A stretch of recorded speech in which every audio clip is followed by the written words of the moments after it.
নমস্কার বন্ধুরা, কেমন আছেন সবাই? তো আজকে আপনাদের সাথে একটা ভিন্ন রকমের ভিডিও শেয়ার করতে চলে এসেছি। তো আজকে হচ্ছে একটি প্রশ্নের উত্তর দেব। আসলে আমাকে একটা আপু প্রশ্ন করেছিলেন যে ওনার বেবির ত্বকটা নাকি খসখসে একদম ড্রাই স্কিন, মানে অনেক বাচ্চাই দেখবেন, মানে এক বাচ্চার স্কিন কিন্তু এক এক রকম হয়ে থাকে। তো কিছু কিছু বাচ্চার কিন্তু স্কিনটা মানে জন্মের সময় তো সব বাচ্চার স্কিনটা একটু অয়েলি অয়েলি থাকে, কারণ যেহেতু বাচ্চারা একদম জলের মধ্যে ডুবে থাকে। তো তারপর কিছুদিন পর কিন্তু বাচ্চাদের স্কিন টোন চেঞ্জ হতে থাকে। তো চেঞ্জ হওয়ার পরও কিছু বাচ্চার দেখা যায় স্কিনটা একদম অয়েলি, আবার কিছু বাচ্চার দেখা যায় স্কিনটা একদম ড্রাই এবং খসখসে। তো আমাদের কিন্তু এই ড্রাই বা অয়েল যেটাই হোক, বাচ্চাদের স্কিনের কিন্তু খুবই কেয়ার করতে হবে, খুবই যত্ন করতে হবে। বাচ্চা মানেই যত্ন।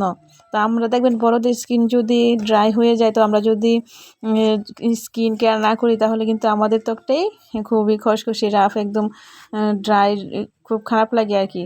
তো এরকমই বাচ্চাদের স্কিনও কিন্তু এরকমই। তো আমার বাচ্চার স্কিনটা আপনারা সব ভিডিওতে দেখতে পাবেন, ওর কিন্তু স্কিনটা একদম কোমল এবং সফট। তো আমি কিন্তু আজকে মানে ওই আপুর প্রশ্নটার পরে আমি আমার বাবুকে মানে কিছুদিন 4-5 দিন ধরে তেল ম্যাসাজ করাই না। তো আমি দেখছি যে বাবুর স্কিনের যত্ন ছেড়ে দিলে মানে আমার বাবুর স্কিনটাও কিন্তু একদম একটু একটু ড্রাই হয়ে গেছে, কীরকম একটা হয়ে গেছে। তো আসলে কি বাচ্চাদের স্কিনে কিন্তু যত্ন করতে হয়, যেরকমই হোক, মানে খসখসে ড্রাই অয়েলি হোক, তো যত্ন করতে হবে। তো এখানে দেখতে পাচ্ছেন আমার বাচ্চার স্কিনটা কিন্তু আগের থেকে মানে আগে যেমন সফট একদম ক্রিমি একটা ভাব ছিল, এখন কিন্তু নেই, কারণ আমি কিন্তু কয়েকদিন ধরে ওকে তেলটা ম্যাসেজ করাই না, বা ওর যে স্কিন কেয়ারটা সেটা মানে দেখছিলাম আর কি কীরকম হয় বাচ্চাদের স্কিন কেয়ারটা কম করলে। তো তার জন্য আমি আপুকে বলতে চাচ্ছি যে শুধু মানে কোন ক্রিমটা লাগাবো সেটা বড় কথা নয়, বড় কথা হচ্ছে আমাদের কিন্তু বাচ্চাদের স্কিনটার যত্ন করতে হবে, কেয়ার করতে হবে, কোন জিনিসটা কখন লাগাতে হবে সেটা আমাদের জানতে হবে।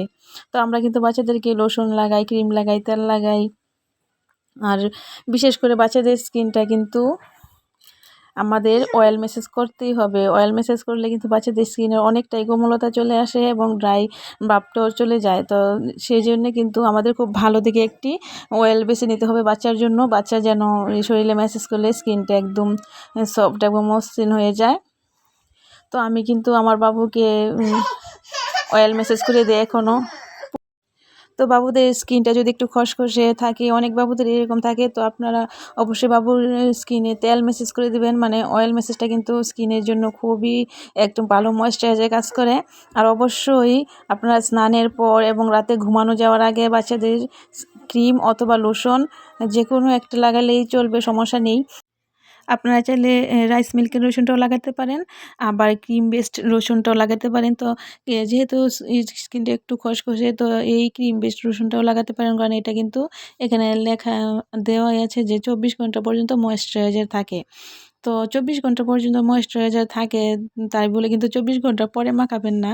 অবশ্যই বাচ্চার স্কিন যদি খসখসে থাকে তাহলে 2 বার মাখিয়ে দেবেন।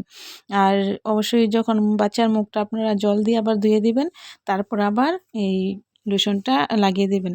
আর যদি বেশি খসখসে ভাব থাকে তাহলে কিন্তু অবশ্যই বাচ্চাকে একটা ক্রিম এনে ক্রিমটা নিয়মিত ব্যবহার করবেন। অবশ্যই বাচ্চার স্কিনটা দেখবেন একদম কোমল হয়ে গেছে। আমি কিন্তু আমার বাবুকে এই জনসনের বেবি ক্রিমটা লাগাই। আপনারা চাইলে যে কোনো ব্র্যান্ডের ক্রিম নিতে পারেন। তো বন্ধুরা, আজকের ভিডিওটি এখানেই শেষ করব। সবাই ভালো থাকবেন, সুস্থ থাকবেন এবং ভিডিওটি ভালো লাগলে আমাদের পাশে থাকবেন।